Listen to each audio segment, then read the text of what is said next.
quick review of Hite, which is North Lake Powell area, Glen Canyon Reservation area. Recreation.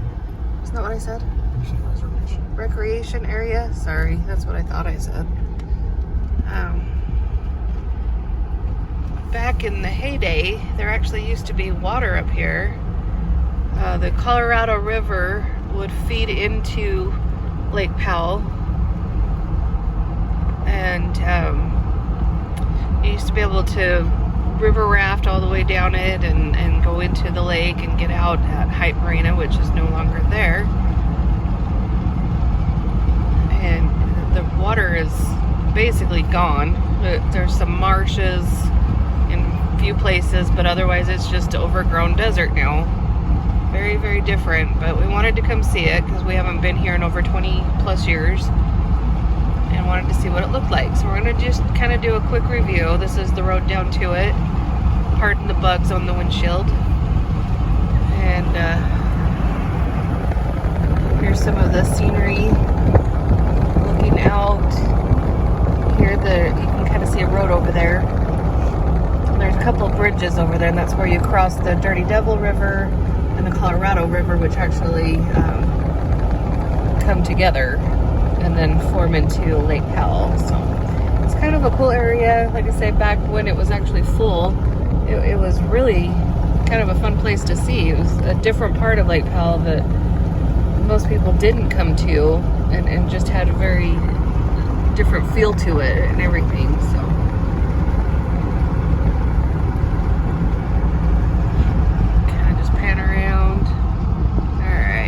stop for just a minute and then we'll pick back up as we get closer to where the water used to be. Okay, here we are at the Hite boat ramp.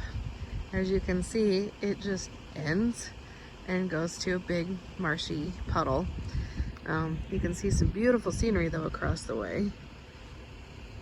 There's a little bit of water over there which is not accessible, unfortunately, because honestly over that way looks like it would be amazing water to go play around in, but you can't get to it at all. And then you can see down there, it actually opens up into Lake Powell, but again, not accessible. So really, really unfortunate. What we did find quite entertaining, and I'm gonna slowly pan around, over here, off the boat ramp, they have turned this into a campground. You can actually camp where there used to be water. I thought that was rather interesting. Same with on this side, but this side has a very large campground, which we actually found there's one other person camping over there besides us. We're in a different campground. We'll show that in a little bit, but yeah, they made campgrounds where the water used to be. Not really sure why, but we thought it was pretty funny. Well, there's some pretty rocks. There's a Jeep. Up over here is what is or was, I guess, like actually right there's a restroom, and then up behind it is a ranger station, but there's nobody there. There is an outpost that's up the road a little ways, which I'll try and film on our way back. It's only open a few hours a day, about 4 or 5 days a week is all. So really not a whole lot out here. Not really sure why this still exists, to be honest. It's kind of sad and depressing because this used to be a pretty fun place to come hang out, and now there's just there's nothing. No way to really access the water. Nothing to do. It's quite warm out here and no way to really cool off, so it's kind of sad.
Hite outpost. It's a little teeny tiny grocery store. This is also where you check in if you are camping. I was gonna kind of walk up here and see just show you the crazy business hours so you can see just how little they're actually here. Monday, Tuesday closed, and then the rest of the week is 10 to 4, so not very long. Kind of crazy. The lady that works there though is very, very nice, so if you do ever come here, make sure you say hi. A little bit here across the way is the ranger station, which is completely empty. There is nothing there. But here's the part that I found absolutely amusing. There's gas pumps here. Check out those prices. Yeah, little high. Anyway, again, if you ever come out here, maybe fill up for gas before you get here. But say hi to the nice lady that runs the place. It's the campground that we're staying in, which is up above the outpost. And this one is full hookups. This one does have full hookups. It's the only one. Including sewer. Yeah, including sewer. So there's the bonus. We liked the wall that was in here too. It's a little bit of protection against any type of wind. They do have these trailers here that they rent out. So if you ever want to come camping here and you don't have a trailer, you can come and try one of theirs. That's the camp host up there. She's very nice. You can kind of see, again, that one's for rent. Sorry for the little bit of jiggly filming here. It is not a paved road. They do have some paved spaces up here. The other thing we found rather interesting is there are homes on site. We don't really know the story behind them. We assume that back in the day, these are for the employees that used to have to work up here. It was somewhere for them to live, but they're empty now, so it's like a real ghost town up here.